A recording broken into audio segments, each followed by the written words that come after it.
اعوذ باللہ من الشیطان الرجیم بسم اللہ الرحمن الرحیم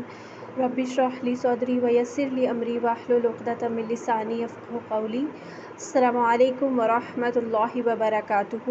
سورۃ نوح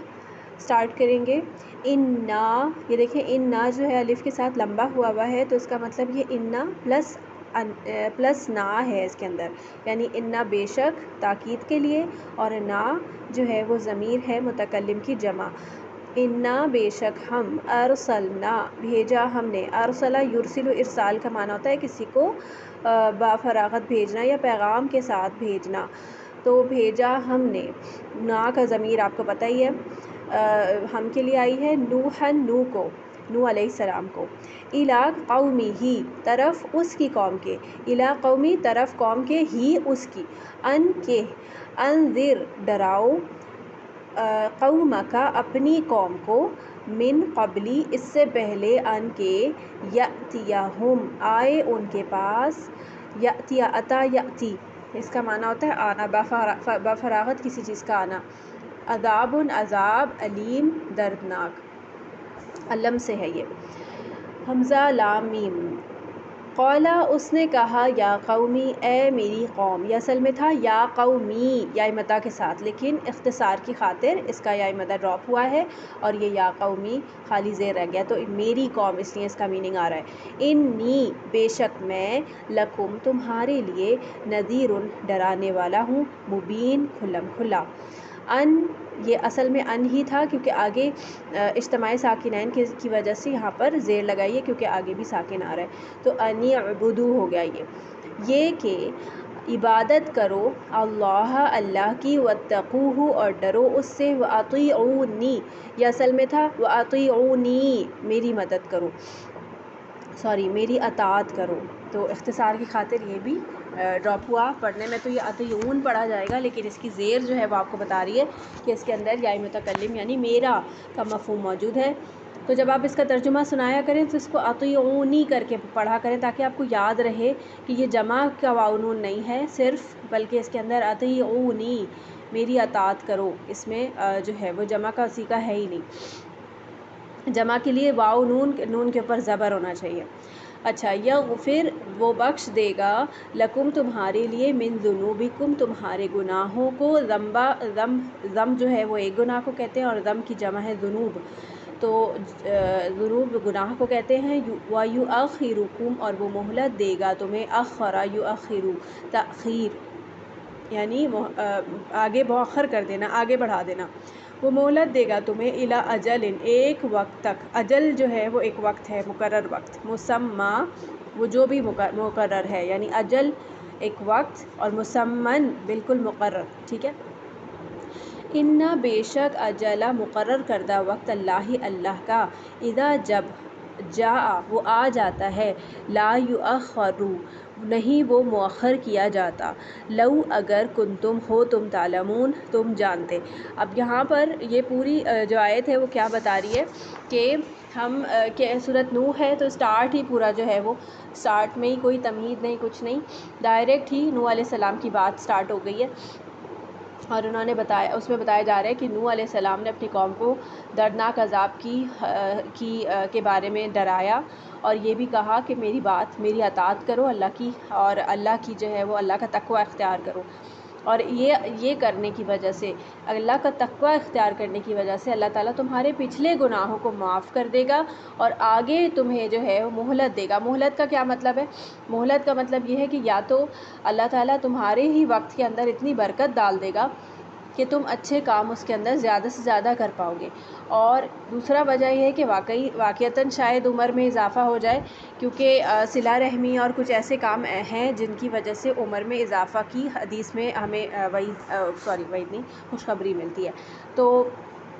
اس کو دیکھیں تو یہاں پر اور پھر یہاں پر کہا گیا کہ جب مقرر وقت آ جاتا ہے تو مؤخر نہیں کیا جاتا، اس کا کیا مطلب ہے کہ انسان کا مقرر وقت اس کی موت ہوگی، ٹھیک ہے، اور دنیا پوری کائنات کا مقرر وقت قیامت ہے، تو جب یہ وقت آ جائیں گے تو یہ مؤخر نہیں کیے جائیں گے۔ پھر قولا اس نے کہا، ربی اے میرے رب، اب یہ اللہ سے بات کر رہے ہیں، پہلے وہ لوگوں سے بات کر رہے تھے اور لوگوں کو سمجھا رہے تھے، پھر یہ اللہ سے دعا کر رہے ہیں، اللہ سے کہہ رہے ہیں کہ اے میرے رب انی بے شک میں دعوتو پکارا میں نے، یہ تاکہ پیش میں کے لیے، میں کی طرف اشارہ کریے فعل میں، پکارا میں نے قومی اپنی قوم کو لیلاً رات و نہاراً اور دن، فلم تو نہ یزدہم زیادہ کیا انہیں دعائی میری دعا نے، میری پکار نے، الا مگر فراراً فرار میں، یعنی وہ اور زیادہ مجھ سے دور ہو گئے اور مجھ سے بھاگنے لگے، دور سے ہی دیکھ کے بھاگنے لگے مجھے۔ وَإِنِّي اور بے شک میں کلما جب کبھی دعوتہم پکارا میں نے انہیں، لتغفر تاکہ تو بخش دے، لہم انہیں، جعلوا انہوں نے ڈال لی، جعلا کا معنی ہوتا ہے ایک حالت سے دوسری حالت میں ٹرانسفر کرنا کوئی بھی چیز کو، تو انہوں نے اپنے ہاتھوں کو اٹھا کر اپنی کانوں میں، یعنی اپنے پوروں کو اپنی کانوں میں ڈالا، یہاں پر یہ بتا رہے ہیں اصابعہم انگلیوں کی پور کو کہتے ہیں اصابع، اصابع سوری، فی آذانہم اذن ایک کان کو کہتے ہیں، آذانہم کانوں کو کہتے ہیں، اب جمع کے لیے اپنے کانوں میں، واستغشوا اور غین شین یا غشی کا معنی ویسے تو ہوتا ہے بے ہوشی، اور جب ہم سورۃ بقرہ میں پڑھے تھے تو ہم پڑھے تھے نا کہ وابصارہم غشاوۃ اور ان کی آنکھوں پر پردہ ہے، تو یہ وہی غین شین یا کا روٹ ورڈ یہاں پر آئے، اور انہوں نے ڈھانپ لیے یعنی پردہ کر لیا، ثیابہم کپڑے سے، اپنے کپڑے، یعنی انہوں نے ڈھانپ لیے، ثیابہم ثیابہ ثوب، سا واؤ با ثوب ہے، وہ جو کپڑا ہوتا ہے، کپڑے کے لیے ثوب کا ورڈ آتا ہے، اور وہ جو ایک لمبا سا جبہ ہوتا ہے نا جو عربوں کا ہوتا ہے اس کو بھی ثوب کہتے ہیں، تو کپڑے اپنے، وَأَصَرُّوا اور انہوں نے اصرار کیا یعنی اپنی اس بات پر، یعنی وہ ڈٹے رہے نہ سننے پر، اور وَاسْتَكْبَرُوا اور انہوں نے تکبر کیا، استکباراً تکبر کرنا، تکبر کا معنی ہوتا ہے یستکبر استکباراً کا معنی ہوتا ہے کہ اپنے آپ کو بڑا بنانا یا بڑا بننے کی کوشش کرنا، یہ شیطان نے بھی کیا تھا نا، جب اللہ تعالیٰ نے اس کو سجدے کا حکم دیا تھا تو اس نے استکبار کیا تھا، تو یہاں پر یہ لوگ بھی کیا کرتے تھے کہ یہ نوح علیہ السلام کو اور ان کے ماننے والوں کو اپنے سے حقیر سمجھتے تھے۔ دیکھیں تکبر کی جو ڈیفینیشن ہے نا، اس کو اچھی طرح سے سمجھ لیجئے۔ ایک مرتبہ صحابیوں نے کسی نے سوال کیا نبی صلی اللہ علیہ وسلم سے کہ ہمارا بھی تو دل چاہتا ہے، یا ہر انسان کو یہ پسند ہے کہ اس کے اچھے کپڑے ہوں، اچھے جوتے ہوں، اچھی چیزیں ہوں اس کے پاس، تو کیا یہ تکبر ہے؟ تو اس پر نبی صلی اللہ علیہ وسلم نے فرمایا کہ نہیں، تکبر وہ ہے کہ انسان اپنے آپ کو بڑا اور دوسرے کو حقیر سمجھے، یہ ہے، یعنی کہ اگر آپ اچھا کپڑا پہن کے دوسرے کو کمتر اور حقیر سمجھ رہے ہیں تو پھر آپ تکبر کر رہے ہیں، لیکن اگر آپ اچھا کپڑا پہن کے دوسرے کو حقیر نہیں سمجھ رہے تو پھر یہ تکبر نہیں ہے، ٹھیک ہے۔ ثم پھر انی بے شک میں دعوتہم پکارا میں نے انہیں، جہارن جہار جہر سے ہے، جو جہری نماز کہتے ہیں نا اسی لفظ سے ہے، یہ جہار کا معنی ہوتا ہے بلند آواز سے۔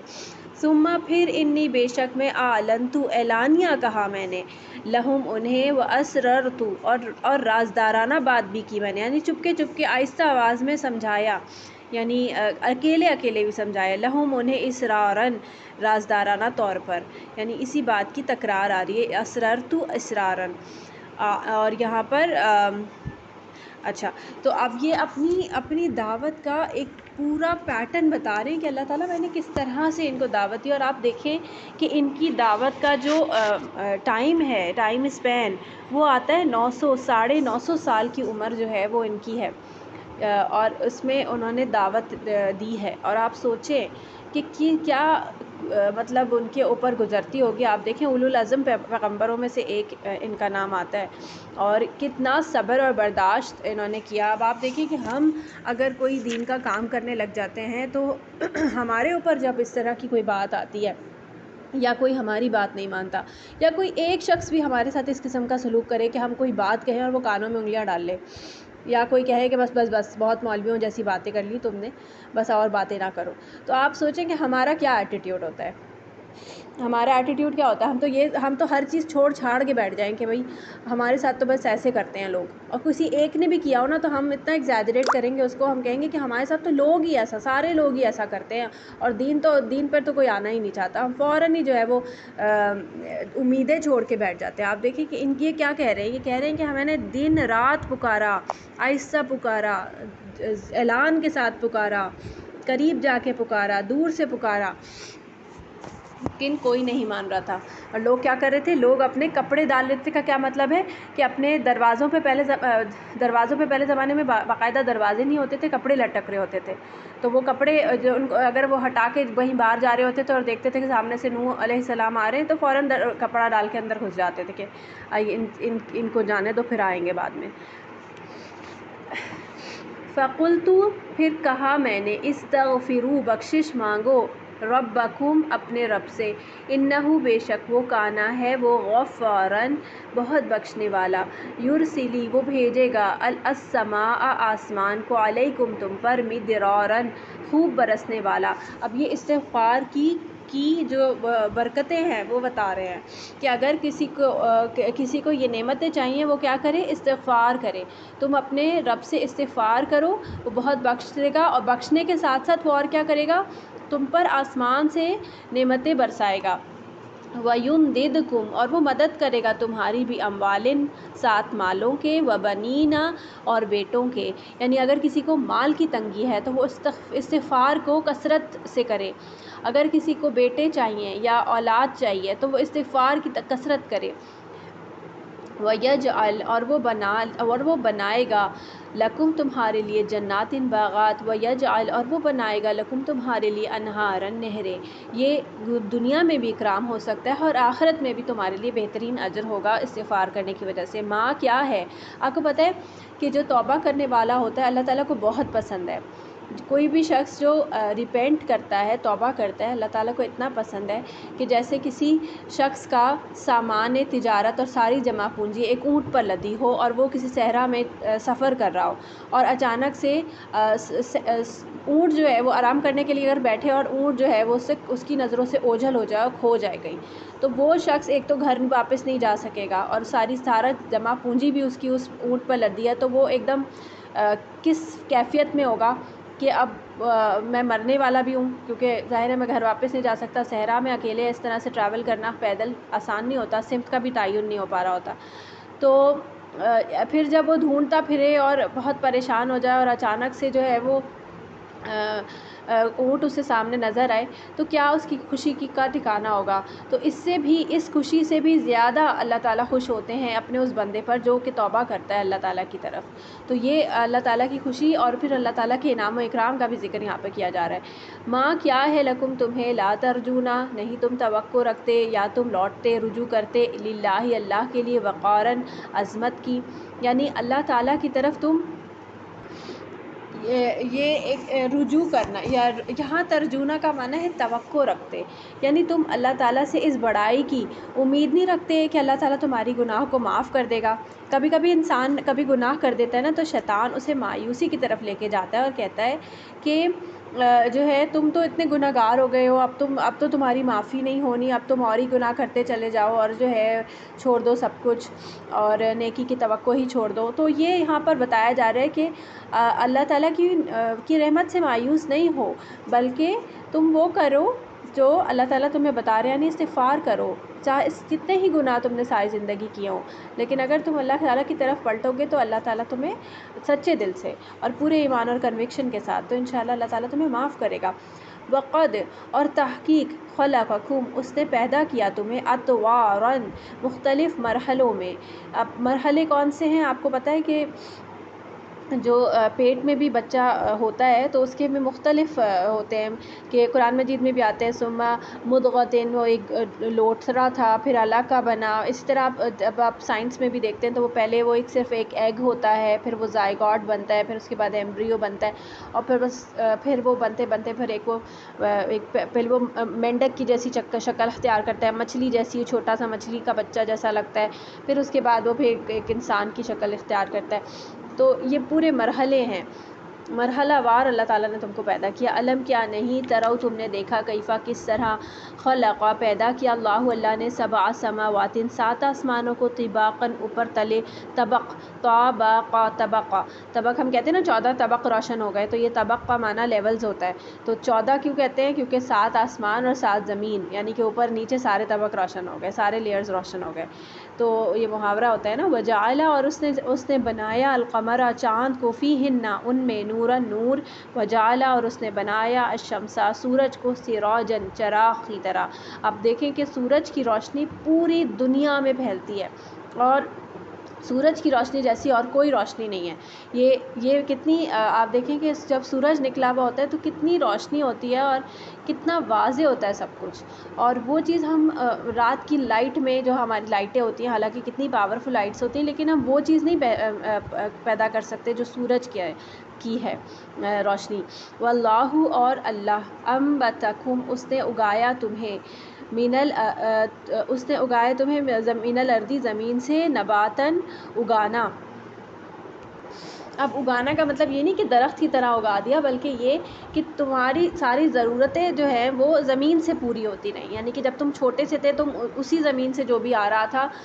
غذا تمہاری آ رہی تھی تم اس کو کھا کے بڑے ہوتے جا رہے تھے. تو یہ اگانا کا معنی یہاں مراد ہے. ثم پھر یعیدکم وہ اعادہ کرے گا تمہارا فیہا اس میں یعنی وہ تمہیں واپس زمین میں بھیج دے گا. یعنی تم جب مر جاتا ہے انسان تو قبر میں جاتا ہے وَيُخْرِجُكُمْ اور وہ نکالے گا تمہیں اخراجا نکالنا. واللہ اور اللہ جعل اس نے بنایا لکم تمہارے لیے الارض زمین کو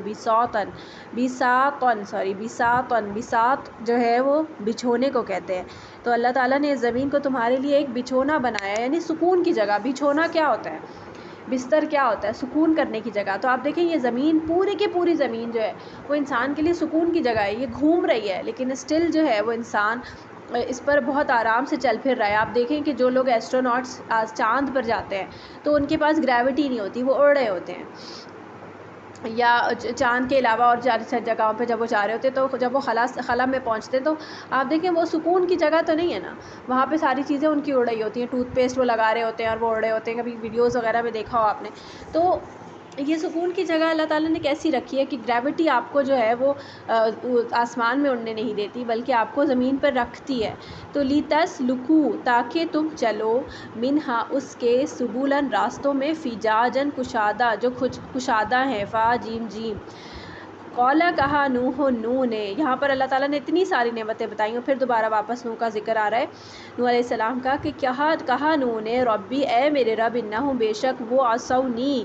یہ عصوا کا معنی ہوتا ہے نافرمانی کرنا. تو عصونی انہوں نے میری نافرمانی کی.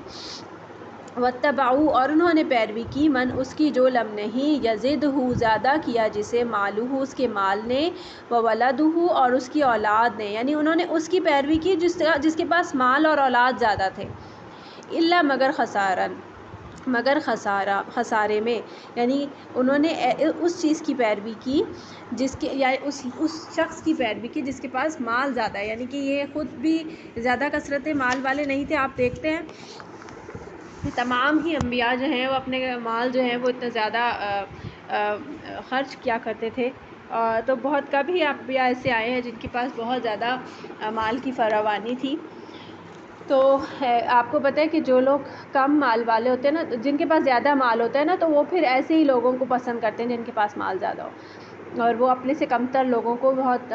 اپنے سے کم جن کے پاس مال ہوتا ہے ان کو کمتر سمجھتے ہیں حقیر سمجھتے ہیں. وَمَكَرُوا اور انہوں نے چال چلی مکرن ایک چال کبارن بہت بڑی ایک بڑی انہوں نے چال چلی.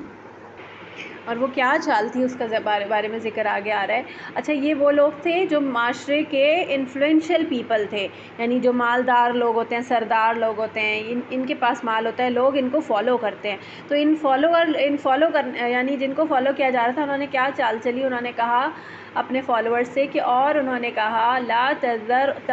لا تذرن ہرگز نہ تم چھوڑو آلہتکم اپنے الہوں کو ولا اور نہ تذرن تم ہرگز چھوڑو ودا ولا اور نہ سواعن سوا کو ولا اور نہ یغوث کو ویعوق اور یعوق کو ونصرن اور نصر کو. یہ تمام جو ہے نا یہ ان کے بتوں کے نام تھے. 5 ان کے بت ہیں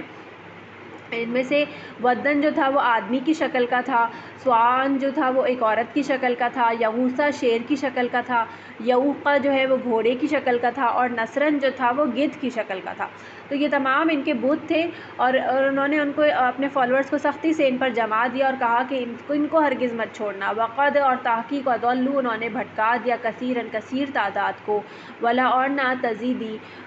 تو زیادہ کر الظالمین ظالموں کو الا مگر ضلالن گمراہی میں۔ یہ نوح علیہ السلام اللہ تعالیٰ سے کہہ رہے ہیں، اتنا غم و غصہ آپ دیکھیں کہ 950 سال کے بعد اب ان کو اس بات پر سخت جو ہے وہ آ رہا ہے، افسوس کا مقام ان کو ہو رہا ہے، تو اور وہ کہہ رہے ہیں اللہ تعالیٰ سے دعا کریں کہ اب ان کو تو اتنا ہی بھٹکا دے جتنا یہ خود بھٹک رہے ہیں۔ مما بوجہ خطیئاتہم اپنی خطاؤں کے اغرقوا وہ غرق کیے گئے۔ اب اس سارے انہوں نے صرف گمراہی کی بات کی تھی، اللہ تعالیٰ نے ان کے اوپر عذاب لے آئے، اور اللہ نے کہا کہ اللہ تعالیٰ فرما رہے ہیں کہ بوجہ اپنی خطاؤں کے اغرقوا وہ غرق کیے گئے، فادخلوا پھر وہ داخل کیے گئے نارن آگ میں، یعنی کہ دنیا میں تو ان کو غرق کر دیا گیا پانی میں، لیکن آخرت میں یا اب مرنے کے بعد وہ اپنی عالم برزخ کی زندگی میں آگ پر پیش کیے جاتے ہیں۔ یہ فرعون کے بارے میں بھی آتا ہے نا کہ فرعون اور اس کی قوم جو غرق ہوئی، ان کو ہر روز دن رات جو ہے وہ انہیں آگ پہ پیش کیا جاتا ہے، ابھی سے ہی، ابھی قیامت نہیں آئی ہے پر اسٹل نارن آگ میں۔ فلم پھر نہ یجدو انہوں نے پایا لہم ان کے لیے من دونی سوائے اللہ کے انصارن کوئی مددگار۔ وقال اور کہا نوح نے ربی اے میرے رب لا تذر نہ تو چھوڑ علی الارض زمین پر من الکافرین کافروں میں سے دیارن کوئی بسنے والا۔ دیار جو ہوتا ہے اس کا معنی ہوتا ہے گھر، اور گھر کے اندر لوگ بسنے والے ہوتے ہیں تو دیارن۔ انکا بے شک تو ان اگر تذرہم تو چھوڑ دے گا انہیں، یضلوا وہ بھٹکا دیں گے عبادک تیرے بندوں کو، ولا اور نہ یلدو وہ جنم دیں گے الا مگر فاجرن کفارن فاجر کو اور سخت منکر کو، یعنی کہ ان کی جو اولاد ہوگی وہ بھی کافر ہوگی، یعنی کہ اور وہ باقی لوگوں کو بھی جو ہے وہ خراب کریں گے، تو ایسے لوگوں کو اللہ تو نیست و نابود کر دے۔ ربی اے میرے رب اغفر بخش دے لی مجھے، ولی والدیہ اور میرے والدین کو، ولی من اور اسے بھی جو داخل ہو بیتیا میرے گھر میں، مؤمناً ایمان لا کر، وللمؤمنین اور مومن مردوں کو، والمؤمناتی اور مومن عورتوں کو، ولا اور نہ تزد تو زیادہ کر الظالمین ظالموں کو الا مگر تبارن ہلاکت میں۔ تبارا کا معنی ہلاک کرنا ہوتا ہے، ٹھیک ہے۔ تو یہ ہماری آج کی صورت تھی۔ السلام علیکم ورحمۃ اللہ وبرکاتہ۔